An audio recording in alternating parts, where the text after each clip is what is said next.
കർത്താവ് നിങ്ങളോടുകൂടെ, അങ്ങേ ആത്മാവോടും കൂടെ. വിശുദ്ധ മത്തായി അറിയിച്ച പരിശുദ്ധ സുവിശേഷത്തിൽ നിന്ന്. കർത്താവേ, അങ്ങേക്ക് മഹത്വം.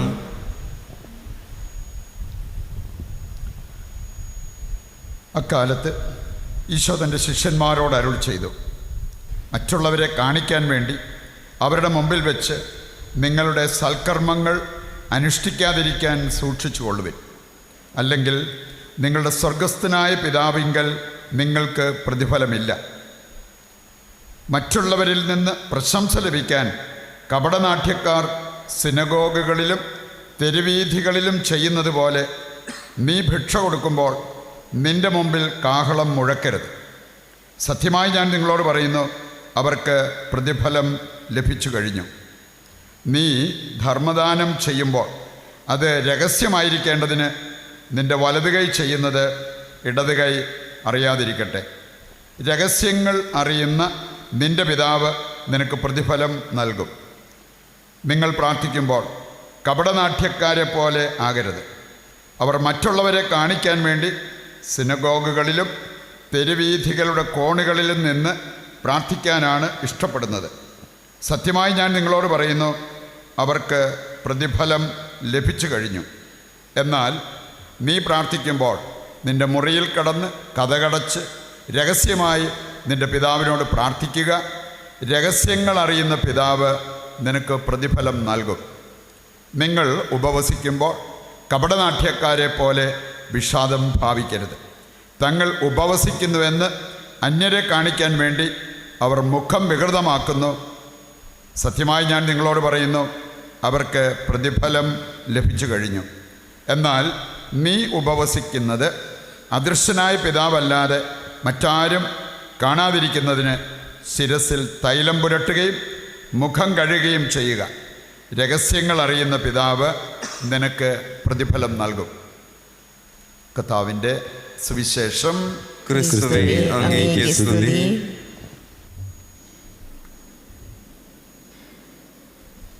ഈശോയിൽ പ്രിയപ്പെട്ടവരെ, അനുഗ്രഹപ്രദമായൊരു കാലയളവിലേക്ക് നമ്മൾ പ്രവേശിക്കുകയാണ്. ഈ ക്ഷാരംപൂശൽ കർമ്മം നടത്തിക്കൊണ്ട് നമ്മളെ തന്നെ എളിമപ്പെടുത്തി ഈ കാലയളവിൻ്റെ അനുഗ്രഹങ്ങൾ പ്രാപിക്കുവാൻ പ്രത്യേകം നമ്മൾ പരിശ്രമിക്കുക. ഈ കാലയളവ് നമുക്ക് അനുഗ്രഹപ്രദമാകാൻ നാം ശ്രദ്ധിക്കേണ്ട ചില കാര്യങ്ങളാണ് ഇന്നത്തെ വായനകൾ നമ്മെ ഓർമ്മിപ്പിക്കുന്നത്. പല ആവർത്തി നമ്മൾ കേട്ടിട്ടുള്ളതും ധ്യാനിച്ചിട്ടുള്ളതുമായിട്ടുള്ള കാര്യങ്ങൾ വീണ്ടും വീണ്ടും സഭ ഇവ നമ്മെ ഓർമ്മിപ്പിക്കുകയാണ്. എന്നെങ്കിലും ആ സന്ദേശം നമ്മുടെ ഹൃദയത്തിൽ കയറി പറ്റി ജീവിതത്തിൽ ഒന്ന് പ്രാവർത്തികമാകേണ്ടതിന്. അത് സംഭവിച്ചാൽ വലിയ അനുഗ്രഹമായിട്ട് നമ്മുടെ ജീവിതം മാറും എന്നുള്ളത് നാം തിരിച്ചറിയണം. ഇന്നത്തെ ആദ്യ വാരികൾ നമ്മൾ കേട്ടു, ജോയൽ പ്രവാചകൻ പ്രവചിക്കുന്നത് ഇനിയെങ്കിലും, ഇതുവരെ നടന്നിട്ടില്ലേൽ ഇനിയെങ്കിലും ഇവ സംഭവിക്കട്ടെ. ഉപവാസത്തോടും വിലാപത്തോടും കണ്ണീരോടും കൂടെ കർത്താവിങ്കിലേക്ക് തിരിച്ചു വരിക. എന്നിട്ടവിടെ പറഞ്ഞിരിക്കുന്ന ഒരു നിർദ്ദേശമുണ്ട്. സാധാരണ നമ്മൾ ചെയ്യാറുള്ള ചില കാര്യങ്ങളെക്കാൾ അല്പം കൂടി ഉയർന്ന് നമുക്ക് ചിന്തിക്കാൻ പറ്റണമെന്ന്. നിങ്ങൾ കീറേണ്ടത് വസ്ത്രമല്ല, ഹൃദയമാണ്. നമുക്ക് സൗകര്യമുള്ള സാധാരണ നമ്മൾ ചെയ്യാറുള്ള കുറച്ച് കാര്യങ്ങൾ ചെയ്തതുകൊണ്ട് എൻ്റെ പ്രിയപ്പെട്ടവരെ, ദൈവത്തിൻ്റെ ഈ കാലയളവിൻ്റെ അനുഗ്രഹം മുഴുവൻ നമ്മുടെ ജീവിതത്തിലേക്ക് വരണമെന്നില്ല. അതുകൊണ്ടാണ് ഫ്രാൻസിസ് മാർപ്പാപ്പ പ്രത്യേകം സൂചിപ്പിച്ച ഒരു കാര്യമാണ്, നമ്മുടെ ഈ നോമ്പുകാലം ശരീരം ക്ഷയിപ്പിക്കുന്നതിനേക്കാൾ ഹൃദയത്തെ ജ്വലിപ്പിക്കണം, ഹൃദയത്തെ പുഷ്ടിപ്പെടുത്തണം. അതുകൊണ്ടാണ് മത്തായിയുടെ സുവിശേഷം 5-ാം അധ്യായത്തിൻ്റെ 3 മുതൽ വായിക്കുമ്പോൾ അവിടെ പറഞ്ഞിട്ടുണ്ട്, ആത്മാവിൽ ദരിദ്രരായവർ ഭാഗ്യവാന്മാർ. എൻ്റെ സന്ദേശം ആത്മീയ സമ്പത്തുള്ളവർ ഭാഗ്യവാന്മാർ. പറയുകൊണ്ട് ചില അനുഷ്ഠാനങ്ങളെക്കാൾ ഈ കാലയളവിലൂടെ നമുക്ക് നമ്മുടെ ജീവിതത്തിൽ നേടിയെടുക്കേണ്ടത് ആത്മീയ സമ്പത്താണ്. ആത്മീയ സമ്പത്തിൻ്റെ ആ മുമ്പിൽ ലൗകിക സമ്പത്ത്, കോടികളുടെ ആസ്തി നമുക്കുണ്ടെങ്കിലും അതെത്ര നിസ്സാരം. അതാണ് നമ്മുടെ ക്രിസ്ത്യാനികളായ നമ്മുടെ ഹൃദയത്തിലേക്ക് നമ്മൾ ഏറ്റെടുക്കേണ്ട ഒരു സന്ദേശം. കാരണം ആത്മീയ സമ്പത്തിനോട് തുലനം ചെയ്യുമ്പോൾ മറ്റു പലതും, പല കാര്യങ്ങളും, ലൗകിക സമ്പത്തും ഉൾപ്പെടെ പലതും നമുക്ക് നിസ്സാരമായിട്ട് കാണാൻ പറ്റും. വിശുദ്ധ തോമസ് മൂർ അദ്ദേഹം സൂചിപ്പിച്ച ഒരു കാര്യമാണ്, സ്വർഗത്തിന് പരിഹരിക്കാനാവാത്ത ഒരു പ്രശ്നവും ഭൂമിയിൽ ആർക്കും ഇല്ല. അതുപോലെ തന്നെ സ്വർഗത്തിലേക്ക് നോക്കുമ്പോൾ ഈ ഭൂമിയിലെ കാര്യങ്ങൾ എത്ര നിസ്സാരമെന്ന് നമുക്ക് മനസ്സിലാക്കാൻ സാധിക്കും.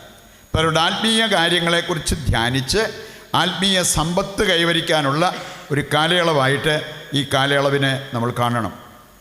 ഇന്നത്തെ രണ്ടാം വായന പ്രത്യേകം എടുത്തു പറയുന്നൊരു കാര്യം, രമ്യതയുടെ ഒരു കാലഘട്ടമായിട്ട് നമ്മളിതിനെ കാണണം എന്നാണ്.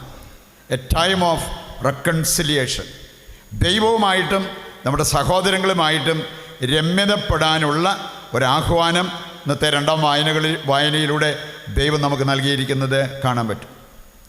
സുവിശേഷത്തെ ആസ്പദമാക്കി ഒരു 3 പ്രധാനപ്പെട്ട കാര്യങ്ങളാണ് നമ്മുടെ ഹൃദയത്തിലേക്ക് നമ്മൾ ഇന്ന് ഏറ്റെടുക്കേണ്ടത്. സുവിശേഷം, മത്തായിയുടെ സുവിശേഷം 6-ാം അധ്യായത്തിൻ്റെ ഒരു ഭാഗമാണ് നമ്മൾ വായിച്ചു കേട്ടത്. ഈ അധ്യായം കൂടെ ഈ കാലയളവിൽ വായിച്ച് ധ്യാനിക്കുന്നത് നല്ലതാണ്. 1, പ്രാർത്ഥനയെക്കുറിച്ച് കർത്താവ് പഠിപ്പിക്കുന്നു. 2, ഉപവാസത്തെക്കുറിച്ച് കർത്താവ് പഠിപ്പിക്കുന്നു. 3, ധർമ്മദാനം അതേക്കുറിച്ച് കർത്താവ് പഠിപ്പിക്കുന്നു. ക്രിസ്തീയ ജീവിതത്തിൻ്റെ 3 മർമ്മവശങ്ങളായിട്ട് നമുക്കിവ കാണാൻ പറ്റും. പ്രാർത്ഥന, ഉറപ്പായിട്ടും നമ്മൾ ഈ കാലയളവിൽ മറ്റ് കാലയളവിനേക്കാൾ കൂടുതൽ സമയം പ്രാർത്ഥനയിൽ ചിലവഴിക്കും. പ്രാർത്ഥിച്ച് നമ്മുടെ ദൈവത്തിൻ്റെ കൂടെ ആയിരിക്കാനുള്ളൊരു പരിശ്രമം നമ്മളെല്ലാവരും നടത്തും. ആ സമയം നാം ശ്രദ്ധിക്കേണ്ട ഒരു കാര്യം കർത്താവ് നമ്മളെ ഓർമ്മിപ്പിക്കുകയാണ്. ക്രിസ്തീയ ജീവിതം സ്നേഹത്തിൽ ചാലിച്ച ഒരു ജീവിതമായിരിക്കണം. നമ്മൾ പ്രാർത്ഥിക്കുന്നത് ദൈവത്തിൻ്റെ സ്നേഹം അനുഭവിക്കുവാനും ആ സ്നേഹത്തിൽ വളരുവാനും വേണ്ടി ആയിരിക്കണം. ബെനഡിക്റ്റ് 16 അദ്ദേഹം സൂചിപ്പിച്ച ഒരു കാര്യമുണ്ട്. നിങ്ങൾ പ്രാർത്ഥിക്കുന്നവരല്ലെങ്കിൽ ദൈവത്തെ സ്നേഹിക്കുന്നവരല്ല. പച്ചയ്ക്ക് പറഞ്ഞതാണ്. പ്രാർത്ഥിക്കുന്നവരല്ലെങ്കിൽ നിങ്ങൾ ദൈവത്തെ സ്നേഹിക്കുന്നവരല്ല. പറയുന്നുണ്ട്, മറ്റെന്തെല്ലാം നമ്മൾ ചെയ്തെന്ന് പറഞ്ഞാലും എത്രമാത്രം ചാരിറ്റി കൊടുത്തെന്ന് പറഞ്ഞാലും പ്രാർത്ഥിക്കുന്നവരല്ലെങ്കിൽ ദൈവത്തെ സ്നേഹിക്കുന്നവരാകാൻ നമുക്ക് പറ്റില്ല. പറയുന്നുണ്ട്, മാക്സിമം പ്രാർത്ഥിച്ച്, അതും ദൈവസ്നേഹത്തിൽ വളരാനുള്ള ഉദ്ദേശത്തോടെ പ്രാർത്ഥിച്ച് മുന്നോട്ട് പോകാൻ ഈ കാലയളവ് നമ്മെ സഹായിക്കണം. രണ്ടാമത്തെ കാര്യമാണ്, ഇതുമായിട്ട് ചേർന്ന് പോകുന്നൊരു കാര്യമാണ് സഹോദര സ്നേഹം. ഈ ദാനധർമ്മം എന്ന് പറയുമ്പോൾ നമ്മുടെ ക്രിസ്തീയ ജീവിതം സഹോദര സ്നേഹത്തിൽ ചാലിച്ച ഒരു ജീവിതമായിരിക്കണം. പ്രിയപ്പെട്ടവരെ, സഹോദര സ്നേഹത്തിൽ വളരാതെ മറ്റെന്തെല്ലാം പരിത്യാഗ പ്രവൃത്തികൾ ചെയ്താലും ദൈവം അത് സംപ്രീതിയോടെ കാണണമെന്നില്ല.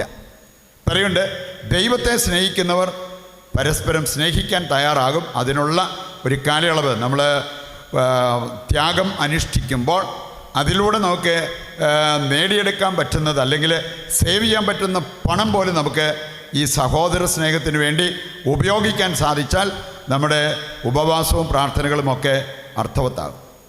മൂന്നാമതൊരു കാര്യം, ഉപവാസം.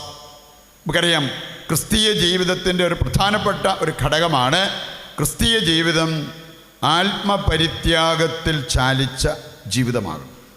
നമുക്ക് ഈ ഒരു കാര്യത്തിന് നമ്മൾ തയ്യാറാകാതിരുന്നാൽ ജഡത്തിൽ ജീവിക്കാനേ പറ്റൂ. റോമാലേഖനം 8:13 പറഞ്ഞിട്ടുണ്ട്, ജഡികരായി ജീവിക്കുന്നവർ തീർച്ചയായും മരിക്കും. എന്നാൽ ജഡിക പ്രവണതകളെ ആത്മാവിനാൽ നിഹനിക്കാൻ സാധിക്കുന്നവർക്ക് നിത്യജീവൻ നേടിയെടുക്കാൻ പറ്റും. ഇതാണ് ശരിക്കുള്ള ആത്മപരിത്യാഗം. സ്വർഗത്തിന് വേണ്ടി, സ്വർഗീയ ലബ്ധിക്ക് വേണ്ടി നമ്മുടെ ജഡത്തിൻ്റെ മോഹങ്ങളെ, ലൗകിക മോഹങ്ങളെ ബലികഴിച്ച് നമ്മൾ മുമ്പോട്ട് പോകുന്ന ആത്മപരിത്യാഗം, അതിനുള്ള ഒരു കാലയളവായിട്ട് നമ്മൾ ഈ കാലയളവിനെ സ്വീകരിക്കണം. ഇങ്ങനെയുള്ള കാര്യങ്ങൾക്ക് ശ്രദ്ധ കൊടുക്കാതെ നമ്മൾ അൾത്താരയിലെ പൂ മാറ്റിയാലും ഹല്ലേലൂയ പാടുന്നത് അത് ഉപേക്ഷിച്ചെന്ന് പറഞ്ഞെന്നാലും നോമ്പുകാലത്തിൻ്റെ അനുഗ്രഹങ്ങളെല്ലാം നമ്മുടെ ജീവിതത്തിലേക്ക് വരണമെന്നില്ല. പറയുന്നുണ്ട്, വസ്ത്രം കീറുന്നതിനേക്കാൾ ഹൃദയം കീറുവാൻ ദൈവം നമ്മെ വിളിച്ചിരിക്കുകയാണ്.